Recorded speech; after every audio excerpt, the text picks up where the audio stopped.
It's so good to have you again on this week's episode of the program Sport Pizza. Of course, it's the biggest, the boldest, and where you get the absolute best in the ever exciting world of sports. My name is Brownson Uwana. It was a weekend full of sports and lots of sporting activity happening this week as well. UEFA Champions League, a lot of teams crashed out last week, and then we saw, of course, the first leg of the round of 16 fixtures in the Europa League. On Thursday, we'll be giving you the second leg and, of course, all the analysis on the show. Last weekend, Cristiano Ronaldo, love him or hate him, made another record, overtaking Pelé as the highest goal scorer in world football. We'll be talking about that and much more after this break. Don't go away.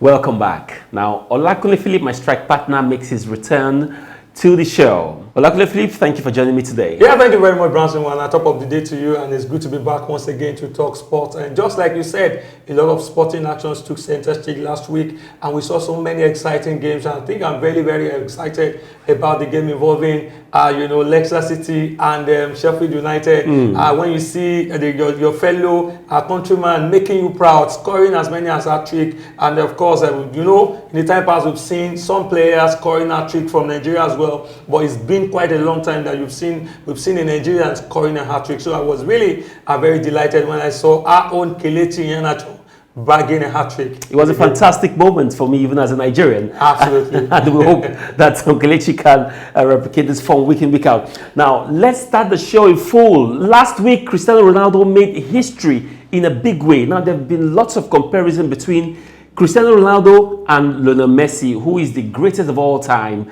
And then, sometimes when Ronaldo trends, Messi trends. When Messi trends, Ronaldo trends. But last week, we saw beautiful feat, 770 career goals, overtaking one of the world iconic players, talking about Pelé.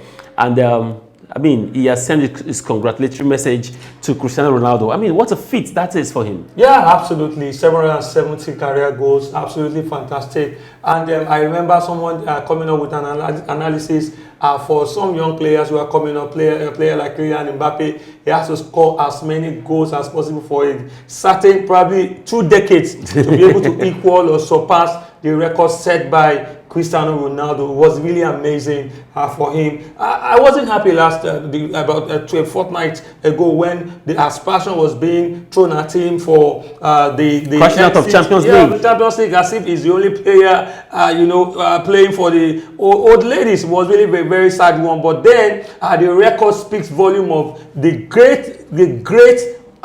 achievements of Cristiano Ronaldo. Let me just take our mind back to a couple of years ago where in Sporting Lisbon he scored 5 goals. He didn't spend much time there. And then when he got to Manchester United, he bagged in 118 goals. That was really very amazing. From Manchester United to Real Madrid, where he scored 450 goals. Wow. Wow. So, and right now, and that also makes him the highest goal scorer in the history of Real Madrid. Real Madrid, absolutely. Overtaking their legend, Rhor. They are even missing him right now since his departure. Real Madrid has not been able to get back to that rhythm they were back then when Ronaldo was their talisman. And of course, it's really telling on them. Probably, yes, in years to come, they might begin to get the job done. But right now, they are still struggling as far as I'm concerned. And then for about 2 seasons that he has, been playing for Juventus, he has scored a whopping 95 goals. 96 goals, I beg your pardon. And that takes other players like 5-6 years to achieve. Yes, to achieve. This guy's done that in 2 years plus. Ross, if we begin to mention names of strikers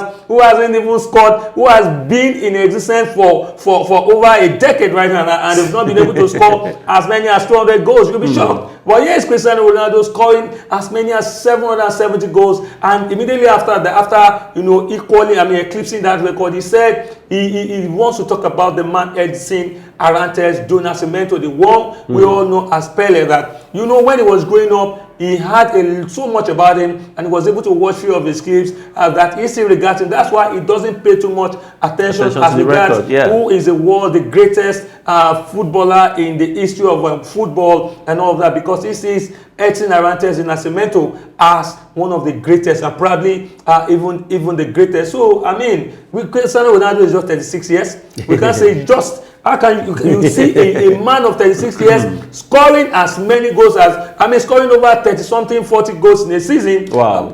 Come on. It's really a very, very good one. And from the look of things right now, he's hoping to still stay active. He said he's not going to quit football right now until probably his legs are tired, and then he will realize that. And I tell you, sometimes when you look at Cristiano Ronaldo, he doesn't play like a 36-year-old. I mean, you can class him in the class of say 28, 27. So he scored, Bronson, he scores more than those who are very young. Those young strikers that we talked about, that we feel that probably by this time, because there has been so much talk about players like Kylian Mbappe and all of them, that Neymar, that when they, in the next few years, they will be competing, probably, they will have eclipsed. And these guys are still dominating. I thought we were talking about Cristiano Ronaldo and Lionel Messi. They are still a force to reckon with. Why those other ones where we feel that in years to come are going to probably eclipse them, they're still playing second fiddle to them. They're still playing, and most of them don't score as much as even 30 goals per season. Now, for most of you that didn't get to see that hat-trick, let's show you the highlights.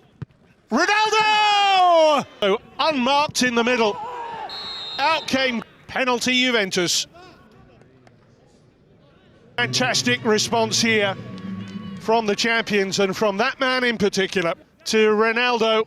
And Ronaldo! Hat-trick! Masterclass from a player at the very a masterpiece of a goal. Absolutely spot on, Kule. I think we are so blessed to watch the likes of Cristiano Ronaldo, Lionel Messi, and the most time people forget to talk about Zlatan Ibrahimovic. These guys are great as far as world football is concerned in modern era. Maybe the likes of Mbappe and Haaland will grow to be the greats of their generation. But we celebrate these guys week in, week out because of all the beauty they brought to football. Now let's talk about what went down last week in the CAF election. Now we have new CAF president. Is from South Africa, and of course President Patrice Motsepe would be handling the helm of affairs of CAF. But what most important is the fact that we now have a Nigerian in the FIFA Executive Council, talking about our own Amaju Melvin Pinnick, and we make a big deal of it because we know how difficult it is to get to that position. But let's talk about the CAF presidency. Now, the task of projecting African football onto the global stage has begun following the election of Patrice Motsepe as CAF president. Now, he's not alone in that council. We have Maturin Dikaios of Benin Republic, Isha Johnson of Sierra Leone, Fozi Laja of Morocco, Amaju Melvin Pinnick, Nigeria, and Momotu Toure of Mali. Now, we all join Hane Aborida of Egypt on FIFA's council. And Kule, it's a big one for us. Yeah, something to really smile about. I'm very happy for Amaju Melvin Pinnick. When you look at all the travels that went down when he was the first vice president of CAF, and a lot of issues that went down with it, where he was given a suspension. It was at the end of the day, he was shown the exit door, and a lot of all of those things happening. And right now is the third Nigerian to attain that position in FIFA. Remember the case of Amos Adamu, and also Oyo as well. And it's always very good when we play politics, and of course we play football. Then we should also be able to play politics that has to do with football as well. I'm saying some names. Some individuals are coming from Comoros, and I begin to wonder, does Comoros play football? I see some countries where we have top executives, are coming from those countries, and we don't have a Nigerian. I think that a lot of kudos and encomiums should be showered on Amaju Melvin Pinnick, because he has been able to play the politics very well, and we are happy that we hope that is going to hoist the flag of the country very high. You remember what happened with Amos Adamu. It's not a pleasant one to remember. We hope Amaju Melvin Pinnick will be able to get the job done. And for the CAF presidency, Brownson, I'm very happy that we have a new man in the helms. And right now, the good thing also, Brownson, is the fact that Motsepe is the ninth richest man in Africa. What that simply means is that He's not going to be the kind of man. Is completely different from the kind of men we've seen in the past. in the past. Apart from the fact that he's from the Anglophone side, you know, we've always been having those from the French-speaking countries occupying that position, and Motsepe will not be involved. That's what I feel, because he's rich. He doesn't have to involve himself in bribery and all of that. The tenor of Ahmad. I think when you talk about when Iheanacho was the president of CAF, we felt there were a lot of misappropriations, and at the end of the day was giving the Butala spending almost 2 decades. And right now we had a young man, full of life, and we felt that it's early days. Turn the tides. It's early days. You know, sometimes when you go into an office, you don't know what to expect. I'm going to take it on. I think it's early days. I think it's early days to say that this would not be. Let him convince us. Let his performance tells us. He has been in charge of a club in South Africa for 2 decades right now. Okay. I don't know if they are not doing all that badly. And he has said he's not just going to be the president of CAF alone. He wants all the chairman of all associations all over Africa to work and partner with him. And that's the hallmark of a good leader. Time will tell, definitely. I think that it's going to do good for African football. I'm really looking out for Motsepe. I really hope that he delivers in his promise. I think one of the things he said he's going to look at is the finances and the spendings of CAF. He said that's on top of his burner. So let's see how well that's good. There were a lot of misappropriation in the last administration. He's saying there's going to be structure in spending, transparency. If he brings that, well, maybe we'll consider like 3-4 more tenors for him. Let's take a very quick break. We'll be back after this timeout. Don't go away.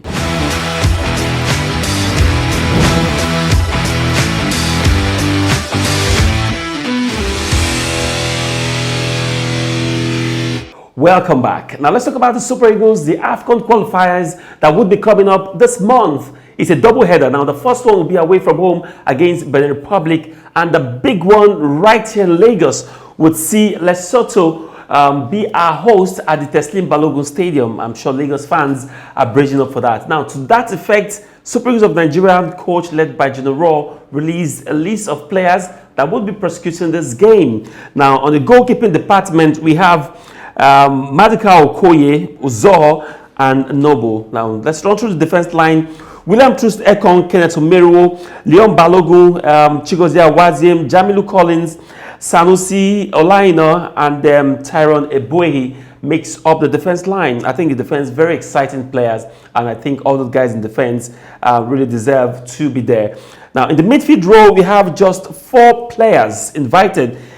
Wilfred Ndidi, Ogenekare Tebo, Shemi Ajayi, Abdullahi Shehu, and Joe Aribo. 5 midfielders. Forward line, exciting, and the most controversial name in this list is Ahmed Musa. A lot of people have talked about the fact that Musa doesn't have a club, that he shouldn't have been invited, but we'll get to that. Moses Simon, Alex Iwobi, Samuel Kalu, Victor Osimhen, Kelechi Iheanacho, Samuel Chukwueze, and of course, Omar makes up the list. Now, quickly, which of the players you think shouldn't have been invited this list? Yeah, all the players invited are very good. At least they are playing well for their respective clubs. And you know, General Rhor, most of the time when he invites players, he is well assured that the players are playing well for their respective clubs. But for the player, the captain of the side, Ahmed Musa, the fact that he doesn't have a club right now, and we have, you know, there's been a lot of controversy as regards why Paul Onuachu was omitted, and we have Ahmed Musa, who is the captain of the side and who is without a club right now. But then you really have to look at things from different perspectives. And when you look at the dedication and the commitment of players, you always want to. The coaches are always they have their reservations. I think that is the reason why the coach of the side, General Rhor, has decided to extend the invitation to Ahmed Musa, despite the fact that he doesn't have a club right now. The question is, probably there wouldn't have been so much noise. Umar Sadiq of Almeria is playing well and is scoring week in, week out in the Segunda with Almeria. Probably that's my take, Brownson. If he had been dropped, I probably will add Paul Onuachu, who is the leading scorer for Nigeria in Europe right now. if we had him invited at the expense of Sadiq Umar, probably we wouldn't have been talking about, you know, the aspersions would not have been thrown at him. And I feel very bad for Ahmed Musa because, you know, this is a player who has served the country diligently. Yeah. He has been very, very consistent. I remember a lot of instances where this man would have chosen not to play for Nigeria again, even when he was at his peak. But he opted to stay. We remember the case of when Sunday Olise was in charge, and then they gave he was given the nod to lead. He was given the captainship armband at the expense of Vincent Enyama. But after he was fired, the next coach brought him. He took the band away from Ahmed Musa. I think he voluntarily returned it. Yes. And if there was no anger, there was no feels in him. Once you tell him go and do this, he goes to the field, and you always see that passion, that zeal, that enthusiasm in Ahmed Musa. So I think the issue of Ahmed Musa has been overflowed. We should take things easy with him. The fact that he doesn't have a club, West Ham United, I think West Ham United, Sam Allardyce said, West Bromwich Albion, I beg your pardon, said they don't have the finances to actually, to secure that deal. Not that he didn't do well, not that he doesn't deserve, a place in the team, but they don't have the finances that they have to sell players that if they had thought about this earlier, probably they will have been able to make it happen. But because of that, I think it doesn't still take away the fact that Ahmed Musa is a good player. Yeah, definitely. And then last week on the show, we also told you that Nigerian Super Eagles Supporters Club are breaking up. We're just hoping that there will be confirmation to see if there will be Supporters Club allowed, especially on our home soil, where the Eagles will be hosting Lesotho. Let's see how well that goes. Also, still talking about Super Eagles, last weekend we saw a fantastic game by Kelechi Iheanacho, scoring a hat-trick. It was fantastic, and we hope that can really replicate that with the national team. Yeah, one player, an ex-international, in England, actually spoke and said Kelechi Iheanacho does not have the mode of a quality player and does not deserve something of that nature, a place with Leicester City, because he has never been consistent since he was signed. But I think I'm happy that Kelechi Iheanacho didn't say anything, but of course he responded with that with a hat-trick in the game. And Brownson, I think when you look at those goals, I saw some of the goals he has scored so far, and I think that these are top-class goals. Like the first goal where Verdi, he squared the ball and he slotted the ball into the net. The second one was a bit of technique. And come on, look at the third one. He had the ball, he moved forward, and some of the defenders moved backward. And typical Kelechi Iheanacho that I've known back in the days, took that shot and he went straight into the net. It wasn't just a fluke goal. It wasn't just that when you have passes and you slot it very at close range. These were well taken, taking goals. I think that if given more chances in Leicester, it would really be, come to the real Kelechi Iheanacho that we used to know back then when he was playing at the under-17 level, at the under-20 level, and even with the Super Eagles. One of the goals I will never forget bouncing, I think it was a friendly game between the Super Eagles of Nigeria and Madagascar at the Abuja Stadium. Kelechi Iheanacho scored one of the most spectacular goals I've seen, for years. It was an amazing goal. So I hope to see him score more of these goals for Leicester City and for the Super Eagles. Very well said, Kunle. Now let's move away to Europe and give you some 4-1 of what will be coming up in the Europa League this week. Now, not taking anything away from Champions League. Last week, we saw some big team exiting or taking a walk out of the tournament. And of course, this week, a lot of things has gone down already. But on the show today, we'll concentrate on Europa League fixtures, game that will be coming up. Now, on Thursday, we'll see Arsenal having a return leg with Olympiacos. Dinamo Zagreb will take on Tottenham Hotspur. Now, the first leg ended 2-0 at the London Stadium. Now, Molde will take on Granada. Shakhtar will take on Roma. That game looks like a dead rubber. The first game ended 3-0 in favor of Roma. And of course, 2 late second half goal ensured Roma ran away with 3-0 victory. Now, also, we have AC Milan. Manchester United seems to be the pick of the bunch. It's going to be classic. 1-1 it ended in the first leg. Let's see how well that goes when they get to San Siro. Rangers and Slavia Praha was a good game. And the second leg, all to fight for. Villarreal Dynamo Kyiv looks like almost a dead rubber game. Away from home, Villarreal got all important points. Want to say win. And also Young Boys to take on Ajax. Ajax also won the first leg 3-0. Kule. Because of our time, let's talk about the big one. AC Milan, Manchester United. Definitely it's going to be an exciting game. Manchester United against AC Milan. Both teams are forced to reckon with when you talk about European football. But then when you look at the last weekend performances of both clubs, where United won at home, while AC Milan lost at home against SSC Napoli, which for me was a very bad one for them ahead of this game. The last time I went, both teams met last week. It was, at the point in time, Manchester United were leading, and almost in the 10 minutes of the game, they allowed it to slip, and AC Milan restored parity. When you look at both teams and their performances so far in the league so far, and how they've played, I think that Manchester United has a slight edge over them, though my heart says, my heart wants AC Milan to win. But then, and when you look at the play of both teams, and current form, you want to give it to Manchester United. And for one of the games I also want to talk about, this game involving Arsenal and Olympiacos. Arsenal did a great job, away from home, scoring 3 goals. And the Olympiacos has a lot to do. And in the reverse picture, they have to score as many as 4 goals as well to be able to eliminate Arsenal, and I don't see this coming. Arsenal still basking in the euphoria of the 2-1 victory they recorded against your Jose Mourinho.